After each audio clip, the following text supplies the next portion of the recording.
In this video, we are going to walk you through some of our best practices for cleaning up your fields list in land. This will be the quickest and most efficient way to clean up any undesired clients, farms, and fields. From the map page, navigate to Setup, then select Land. We will utilize the table view to maximize visibility of your fields and field assets. In this view, you are now able to filter your fields, boundaries, guidance tracks, flags, and/or work. Select the Data Cleanup Smart Filter and select the cleanup filters you would like to filter by.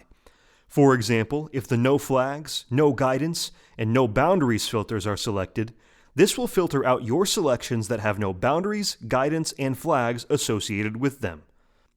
Now you can select the checkbox by the clients, farms, and fields that you have filtered to and would like to archive and later delete. You can select the Archive button to archive your selections. Now select the View Archived Smart Filter to view the fields and field assets you just archived in the previous step.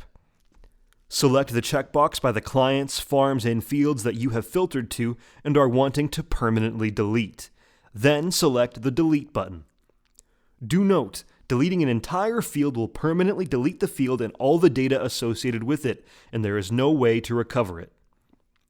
With this delete action completed, these clients, farms, and/or fields will no longer appear in your organization.